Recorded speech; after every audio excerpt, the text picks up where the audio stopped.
الحمد لوليه والصلاة والسلام على نبيه أما بعد فأعوذ بالله من الشيطان الرجيم بسم الله الرحمن الرحيم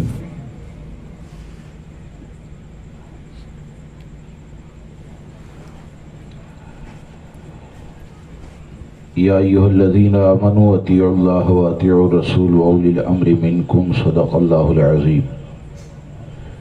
دل کی گہرائی سے ایک مرتبہ درود مقدسہ کا ہدیہ پیش کریں۔ اللہم صلی علی سیدنا و مولانا محمد صلی اللہ تبارک و تعالی علیہ وسلم۔ مختلف الملوان وتعاقب الاسران وکر الجدیدان واستقل الفرقدان وبلغ روحه وارواح اہل بیتہ من التحیۃ والسلام وبارک وسلم علیہ کثیرا۔ سامعین کرام و رفیقان گرامی، آج کی اس محفل کو عزیزم امین بھائی رضوی نے اپنی بچی کے نکاح کے موقع پر منعقد کیا ہے۔ رب تبارک و تعالی جو کچھ بھی ذکر مبارک ہوا اور جو کچھ ہوا اس کی برکتیں نکاح کرنے والی بچی کو عطا فرمائے۔ آمین اللہم۔ چند باتیں آپ کے سامنے عرض کرتا ہوں، بس یہ سمجھے کہ سمجھانے کی غرض سے چند باتیں عرض کرتا ہوں، اللہ کرے کہ میری بات دل میں اتر جائے۔ اللہ مجھے آپ کو سب کو عمل کی توفیق عطا فرمائے۔ آمین آمین اللہم۔ موجودہ جو پرفتن دور ہے، اس دور کو آپ بھی اچھی طرح جانتے ہیں اور ہم بھی اچھی طرح اس چیز سے واقف ہیں۔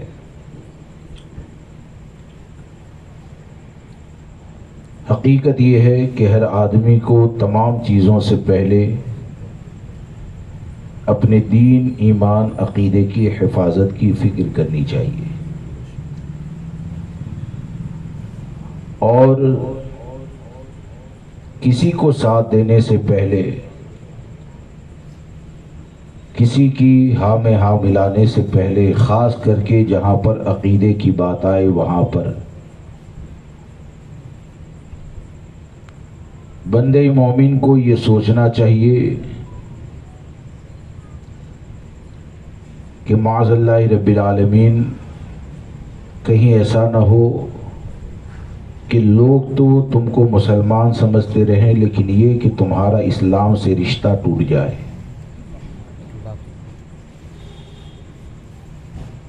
اور ایمان، دین، عقیدے کے حفاظت کا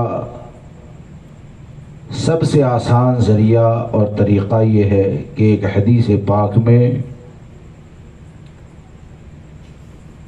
آقا کریم صلی اللہ تعالی علیہ وسلم نے ارشاد فرمایا کہ تم میں سے اس وقت تک کوئی مومن نہیں ہو سکتا جب تک کہ اپنی خواہشات کو، اپنی تمنا کو، اپنی آرزوؤں کو دین کے تابع نہ کرے۔ اس حدیث پاک میں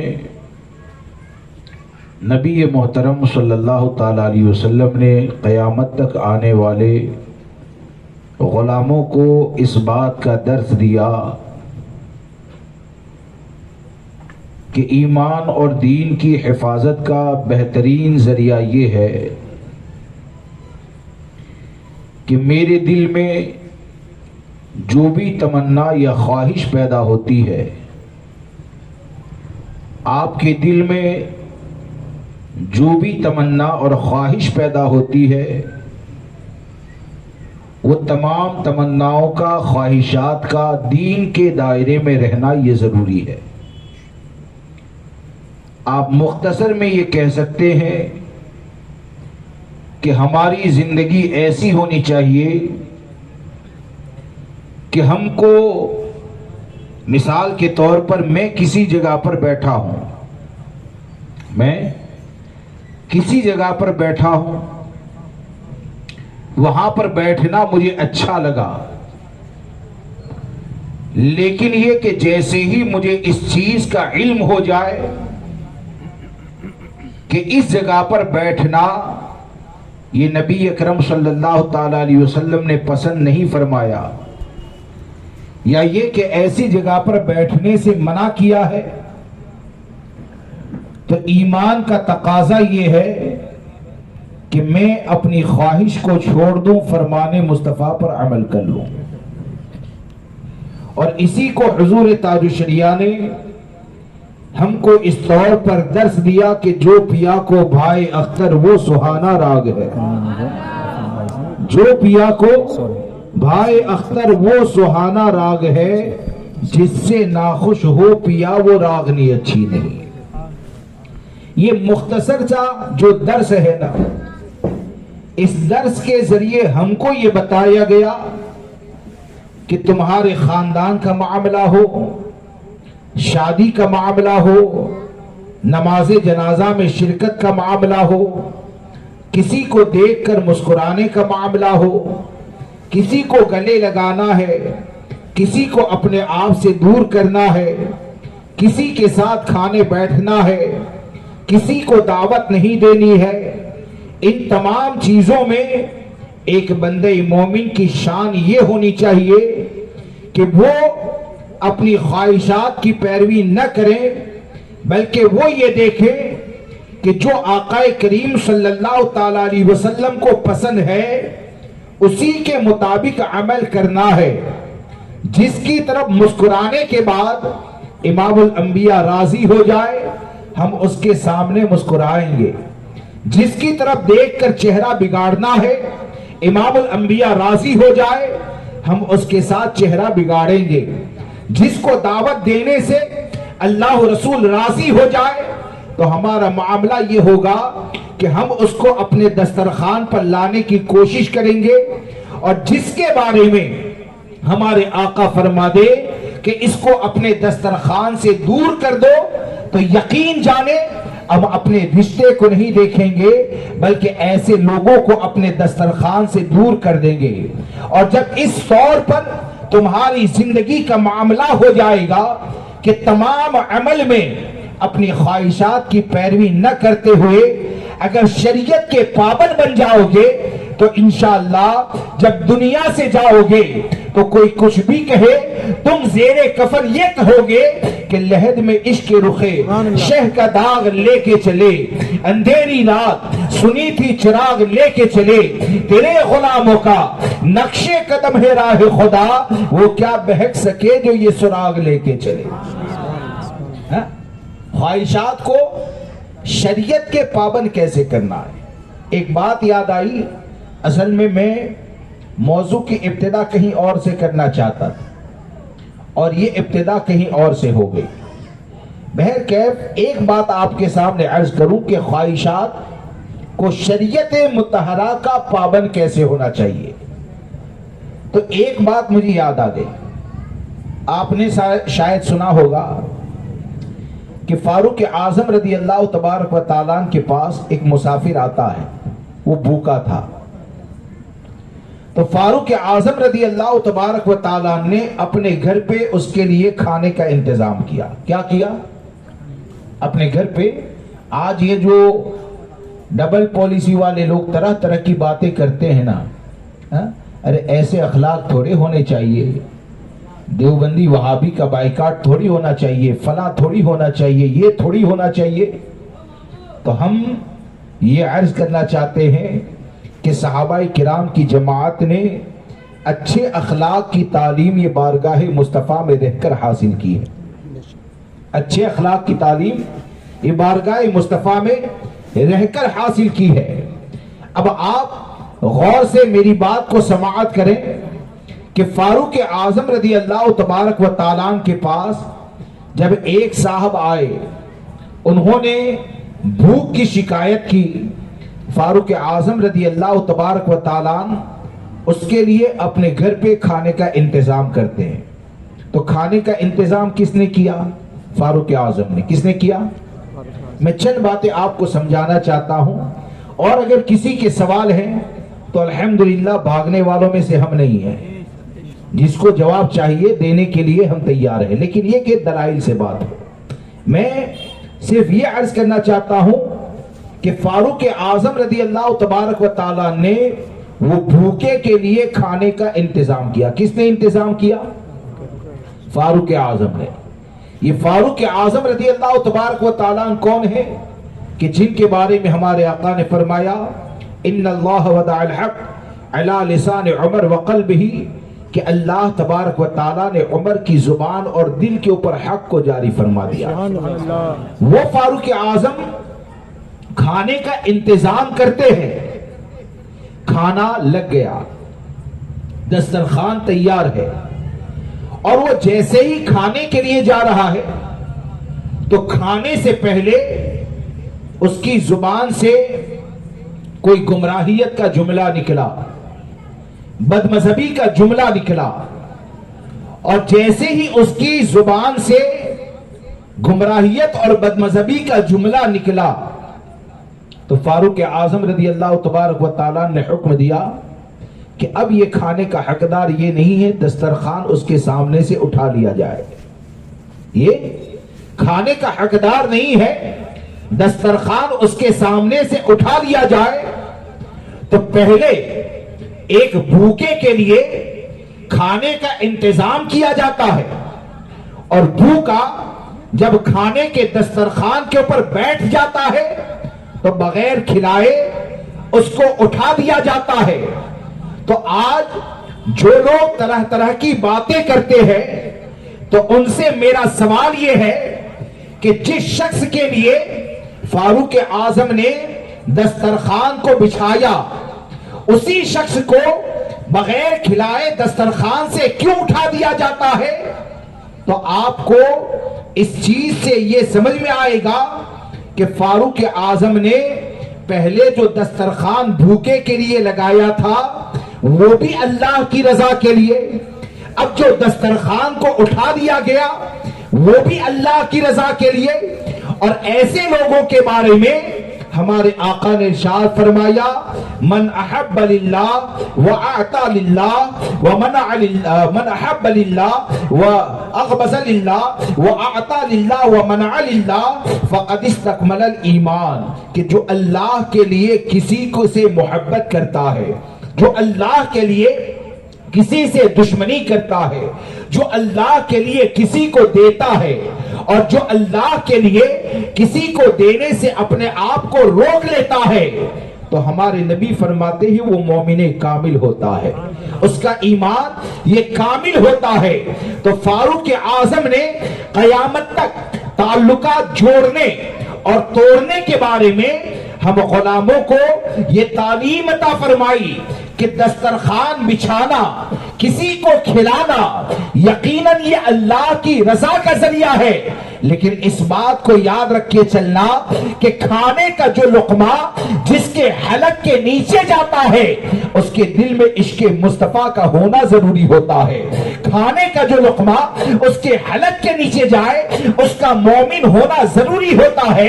اب آج کے وقت میں یہ کہتے ہیں کہ دیوبندیوں کا شادیوں میں بائیکاٹ کیوں ہوتا ہے، بائیکاٹ کیوں کیا جاتا ہے، دسترخوان سے کیوں روک دیا جاتا ہے، اور اس میں پلپلے لوگوں کا معاملہ یہ ہوتا ہے کہ وہ بھی دیوبندی کو ساتھ دینے کے لیے بیٹھ جاتے ہیں۔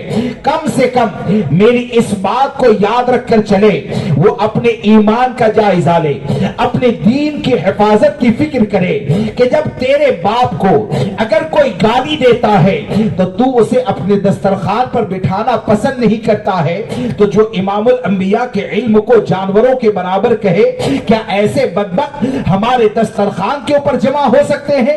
جو امام الانبیاء صلی اللہ تعالی علیہ وسلم کو پیٹھ کے پیچھے کی خبر سے بے خبر کہے، کیا ایسے بدبخت ہمارے دسترخوان کے اوپر جمع ہو سکتے ہیں؟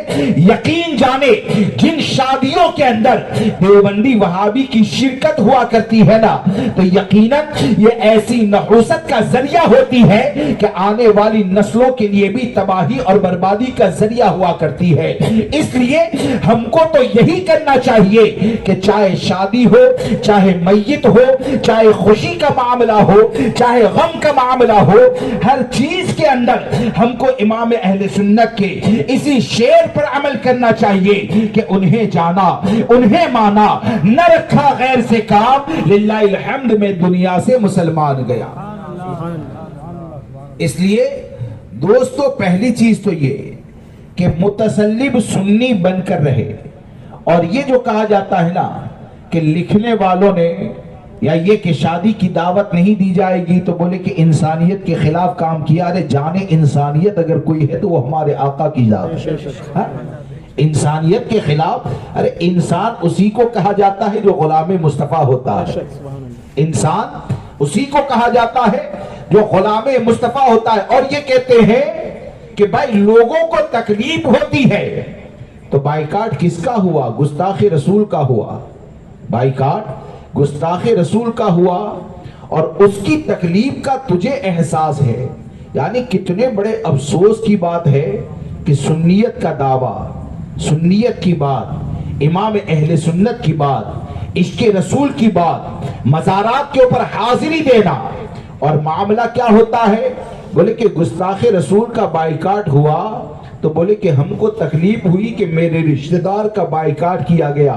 میں آپ سے جن کے دل میں ایمان ہے صرف ایک سوال کرنا چاہتا ہوں کہ وہ دیوبندی وہابی کہ جن لوگوں نے امام الانبیاء صلی اللہ تعالیٰ علیہ وسلم کی شان میں گستاخیاں کی، اگر ان کا بائیکاٹ ہو جاتا ہے تو کچھ کہلانے والے سنی کو تکلیف ہوتی ہے، تو آپ نے کبھی یہ سوچا کہ ان کے مولویوں نے ہزاروں مرتبہ امام الانبیاء کو گالیاں دی، آج بھی گالیاں دی جا رہی ہے، آج بھی چھاپی جا رہی ہے، آج بھی نیٹ کے اوپر ان کے ملا گستاخیاں کر رہے ہیں، تو کیا قلب مصطفیٰ صلی اللہ تعالیٰ علیہ وسلم کو تکلیف نہیں ہوتی ہے؟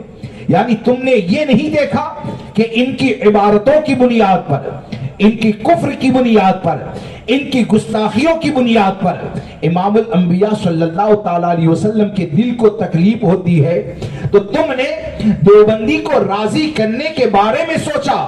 لیکن آپ مجھے بتائیں کہ تم اور ہم مر جائیں گے تو کیا قبر میں بچانے کے لیے دیوبندی آنے والا ہے؟ یہ پیلپلے لوگ آنے والے ہیں؟ یہ دیوبندیوں کے سپورٹ میں کھڑے ہونے والے آنے والے ہیں؟ ارے ہم تو اتنا جانتے ہیں کہ ہمارا باپ، ہماری ماں، ہمارا بھائی، ہمارے بہن، ہمارے عیش و اقربا، بلکہ آج مجھ سے جتنی محبت کا کوئی دعویٰ کرنے والا ہے، اگر یہاں پر بیٹھ کر اگر میری آنکھ بند ہو جائے نا تو فجر کے بعد یا دوپہر میں جب مجھے دفن کر دیا جائے گا تو آپ میں سے کوئی بھی میری قبر میں آنے والا نہیں ہے، میرے رشتہ دار میں سے کوئی بھی میری قبر میں سہارا بننے والا نہیں ہے، بلکہ قبر کی تنہائی کے اندر جب مجھے اکیلا چھوڑ دیا جائے گا تو قبر میں اگر مجھے کوئی سہارا دینے والی ذات ہے تو وہ میرے نبی کی ذات ہے۔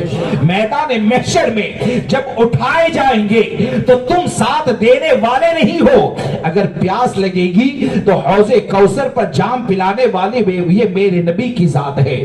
جب تمام انبیاء کرام کی بارگاہ میں جائیں گے تو ہر نبی جب امام الانبیاء کی طرف بھیجے گا تو ہر نبی تو کہے گا، تمام انبیاء تو کہیں گے اذهبوا الى غیری، کسی اور کی طرف جاؤ، لیکن ایسے وقت میں انا لہا کہہ کر اپنے دامن میں کوئی جگہ دینے والی ذات ہے تو وہ ہمارے آقا کی ذات ہے۔ ارے جب پل صراط سے گزرتے ہوں گے تو پل صراط یہ جو بال سے زیادہ باریک ہے، تلوار سے زیادہ تیز ہے، ایسے پل سے جب گزرنا ہوگا تو ہم تو کمزور ہیں، لیکن لبے سلم کی صداؤں کے سہارے پل صراط سے اگر گزریں گے تو وہ بھی میرے آقا صلی اللہ تعالیٰ علیہ وسلم کا صدقہ ہے۔